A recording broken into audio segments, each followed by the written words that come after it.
Amini misimamo ulionayo ndani ya moyo wako wewe.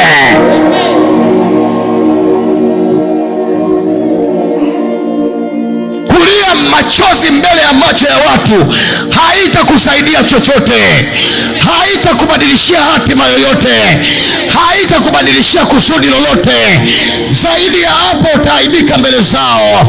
Kikubwa ni kuamua uyaamini maamuzi ulionayo ndani yako. Utaona njia inaonekana yenyewe. Kuna wale adui zetu wanategemea kusikia simu zetu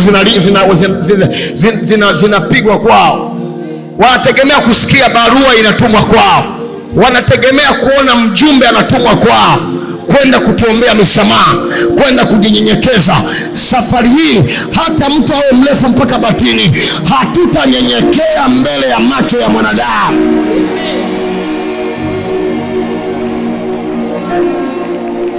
Pokea neema ishi ndani ya maisha yako leo. Wewe sio mtu wa kawaida kuanzia leo.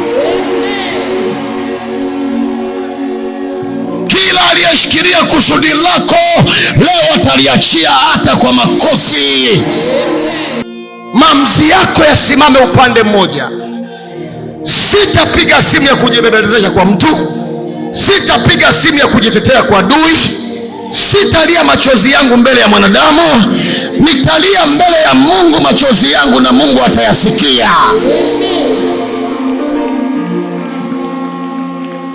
Mtu yoyote aliyebola kiroho, kimwili, huwa ni lazima asimamie maamuzi yake. Hata kama mipango ipinde, mwanangu, usikimbie. Hata kama mipango naitegemea igome, usihame njia. Amini maamuzi yako kwamba ngoma itatiki muda wowote. Miujiza itakuja yenyewe muda wowote. Siwezi kulialia mbele ya macho ya watu, siwezi kulia mbele ya ndugu zangu, siwezi kulia mbele ya ukoo wa familia yangu, siwezi kulia mbele ya kiongozi wangu. Mipango imeenda kushoto, unasimamia maamuzi yale yale. Hata kama upo kwenye maumivu makali, simama ndani ya maumivu hayo hayo. Hata kama upo ndani ya kuvunjika moyo, simama pale pale. Utaona mkono wa Bwana unatokea mahali ulipo.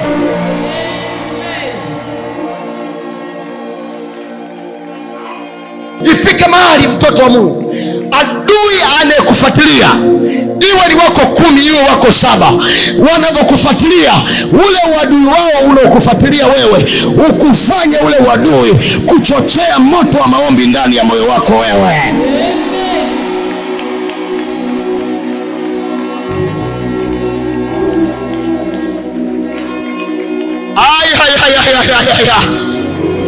Naomba nisikilize vizuri. Kuanzia leo, mfanye adui yako au wafanye adui zako wawe ni daraja la kuchochea maombi yako mbele za Bwana. Wafanye adui zako wawe daraja la wewe kuvuka kutoka kwenye shida kwenda kwenye baraka Mungu aliyokuandalia.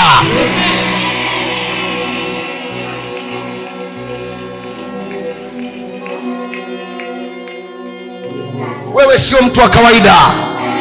Ni vile uko hujaelewa nafasi yako ni ipi. Mtu aliyebora anasimama katikati ya maamuzi yake. Hata mume wako alale nje, mwanangu, usikimbie, usihame nyumba, usitelekeze watoto wako. Simamia maamuzi yako, simamia maamuzi yako, kwamba kama kuna kiumbe kimeingia, kilijua mimi nitapiga magoti ili nikiombe msamaha, hicho kiumbe kitaona cha moto katika jina la Yesu.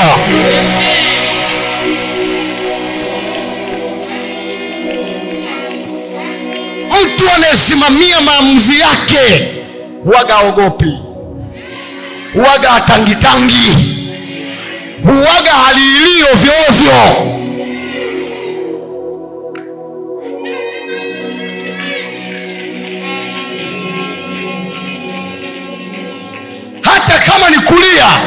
ali machoni pa watu anaenda kulia machoni pa Mungu, ili Mungu aone machozi yake mwenyewe. Mwanaume aliye bora hakimbii majukumu yake, hakimbii majukumu yake, hakimbii familia yake, hazalisha akaacha watoto kwa wanawake wengi.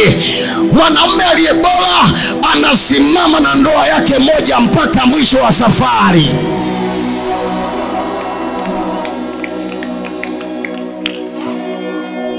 Hata kama mke wako hazai, simama na mke wako. Hebu tikisa kichwa cha jirani yako, mwambie mbona kama umekaa upande upande. Mwambie mafataki ndo hayo yanaanza kuteremka.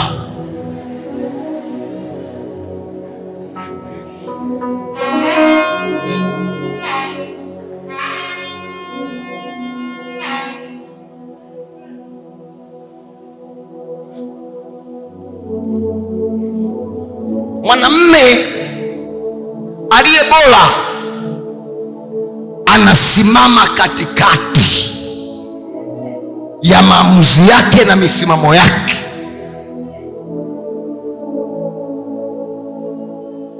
Hata kama mke achelewe kuzaa, mmekaa naye miaka 5, miaka 7, vaa miwani ya mbao, usitamani nje, vumilia hapo hapo, mwite Mungu hapo hapo, simama kwenye matatizo hayo hayo.